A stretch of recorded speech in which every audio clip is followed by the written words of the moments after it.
वीणा पुस्तक धारिणी सरस्वती जगदम्ब दया करो हे भगवती की जो नाही विलंब। प्रिय छात्रों, आपका अपने YouTube channel educations revolution by Puneet Satyarthi में हार्दिक स्वागत है। हम लोगों ने पिछली वीडियो में स्वर का विभाजन पढ़ रहे थे। उत्पत्ति या निर्माण की दृष्टि से स्वरों का विभाजन पढ़ा था और आज हम जो पढ़ने वाले हैं वो हमारा है स्वरों का विभाजन मात्रा की दृष्टि से स्वरों के भेद, मात्रा की दृष्टि से स्वरों के प्रकार। तो शुरू करते हैं आज की क्लास।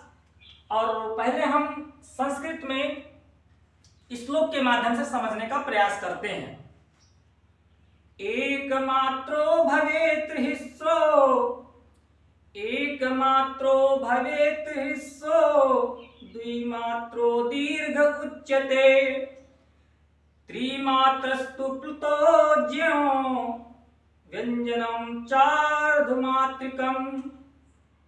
अर्थात ह्रस्व स्वर की एक मात्रा, दीर्घ स्वर की दो मात्रा एवं प्लुत स्वर यानी कि त्रैमात्रिक समझना चाहिए और व्यंजन वर्णों की आधी मात्रा जाननी चाहिए या समझनी चाहिए। तो एक मात्रा का ह्रस्व स्वर, दो मात्रा का समय लगना दीर्घ स्वर और तीन मात्रा का समय लगना त्रैमात्रिक यानी कि प्लुत स्वर। तो सबसे पहले हम देखते हैं ह्रस्व स्वर के बारे में। मात्रा की दृष्टि से स्वरों के भेद, पहला जो भेद हमारा है, जो पहला है वो क्या है?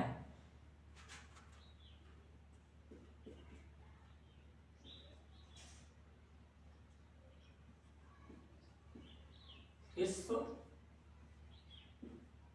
स्वर।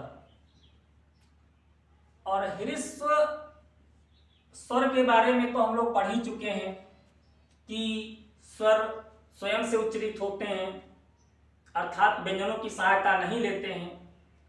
लेकिन जो व्यंजन बोलने के लिए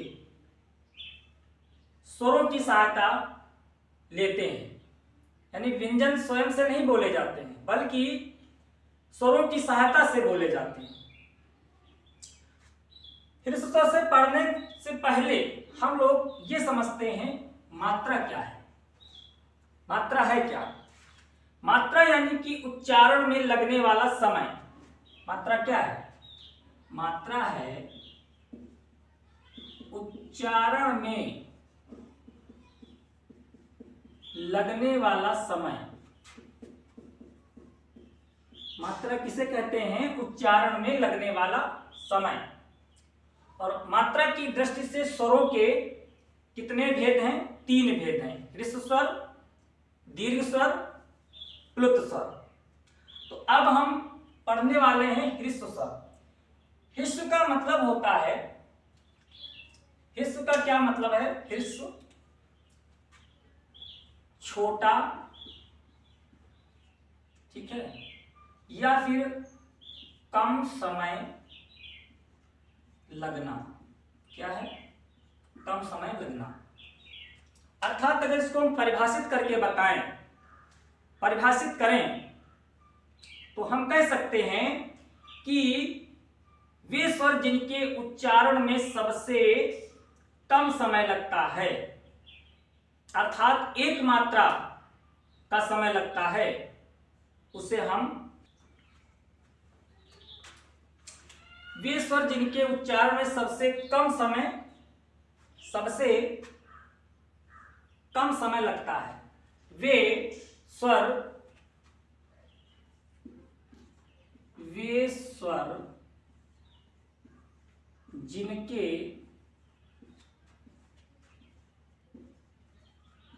उच्चारण वे स्वर जिनके उच्चारण में सबसे कम समय लगता है। वे स्वर जिनके उच्चारण में सबसे कम समय लगता है, ह्रस्व स्वर कहते हैं या कहलाते हैं या कहे जाते हैं। अगर इसको दूसरे प्रकार से समझना चाहें तो हम इस प्रकार से भी लिख सकते हैं कि एक मात्रा का समय लगता है उसे ह्रस्व स्वर कहते हैं। यानी कि जिन स्वरों के उच्चारण में एक मात्रा का समय लगे उन्हें हम ह्रस्व स्वर कहते हैं।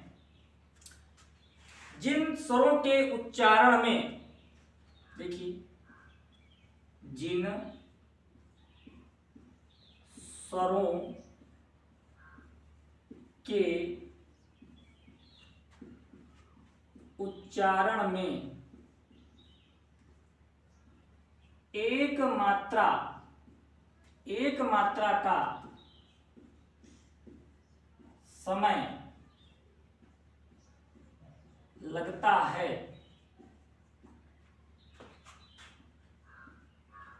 उन्हें ह्रस्व स्वर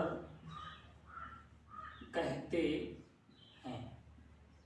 ठीक है, जिन स्वरों के उच्चारण में एक मात्रा का समय लगता है उन्हें ह्रस्व स्वर कहते हैं। हिंदी में ह्रस्व स्वर जो है अ, इ, उ, री, अ, इ, उ, री। जैसे कि हम समझते हैं, जैसे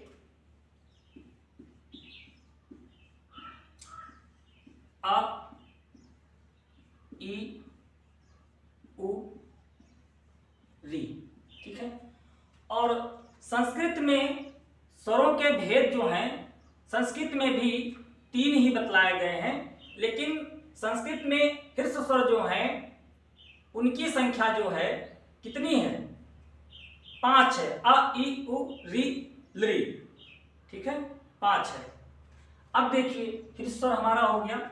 नंबर 2 पे हम पढ़ते हैं दीर्घ स्वर। क्या है? दीर्घ स्वर। दीर्घ मतलब बड़ा, दीर्घ मतलब बड़ा स्वर। ठीक है, यानी कि 2 मात्रा का जब समय लगता है तो उन्हें हम दीर्घ स्वर कहते हैं। वे स्वर जिनके उच्चारण में लिख सकते हैं वे स्वर जिनके उच्चारण में वे स्वर जिनके उच्चारण में ह्रस्व स्वर का 2 गुना, ह्रस्व स्वर का 2 गुना समय लगता है। वे स्वर जिनके उच्चारण में ह्रस्व स्वर का 2 गुना समय लगता है। ठीक है, इसी में लिख देते हैं अर्थात 2 मात्रा का समय लगता है।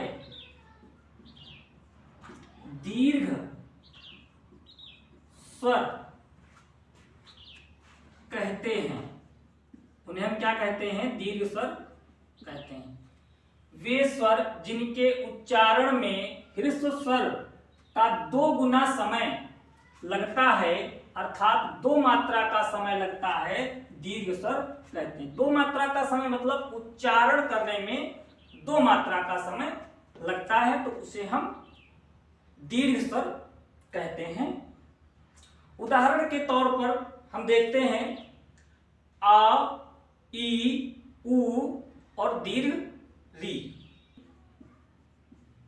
जैसे देखिए आ, ई, उ, दीर्घ री, ए, ऐ,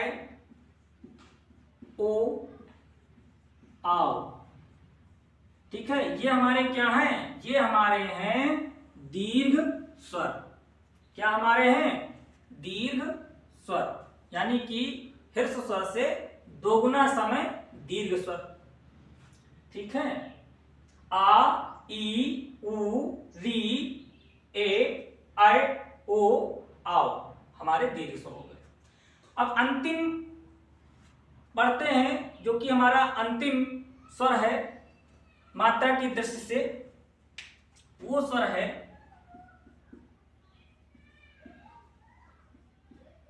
प्लुत स्वर। कौन सा है? प्लुत स्वर। प्लुत स्वर अर्थात वे स्वर जिनके 3 मात्रा का समय लगता है। वे स्वर जिनमें 3 मात्रा का समय लगता है उन्हें हम प्लुत स्वर कहते हैं। 3 मात्रा का समय लगे उन्हें प्लुत स्वर कहते हैं। जिन स्वरों के उच्चारण में जिन स्वरों के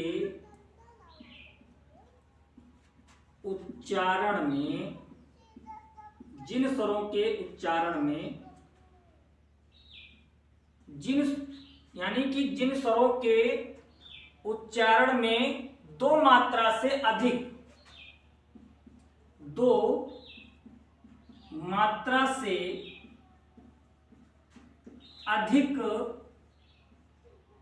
अधिक समय लगता है, अर्थात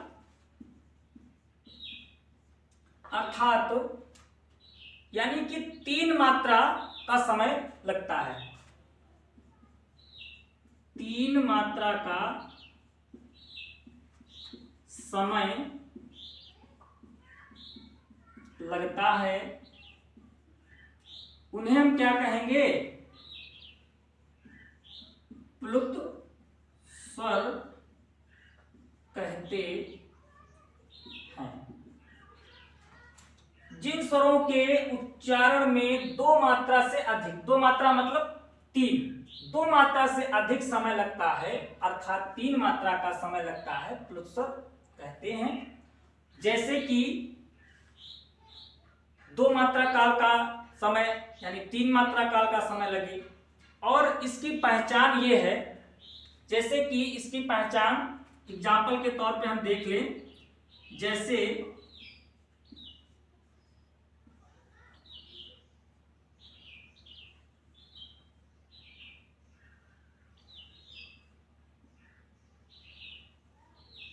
ठीक है, और एक शब्द है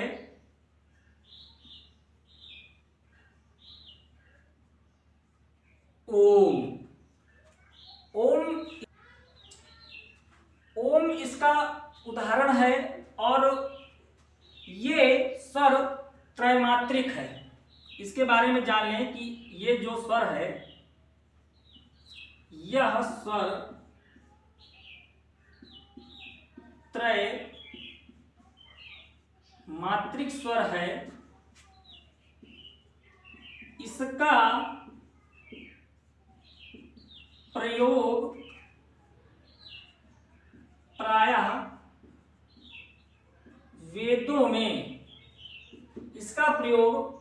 प्रायः वेदों में होता है।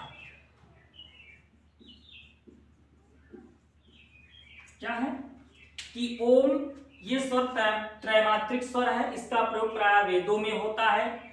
और हम ये भी कह सकते हैं कि जितने ह्रस्व स्वर हैं, जितने दीर्घ स्वर हैं, उसका लगभग सभी का क्लुप्त स्वर बन सकता है।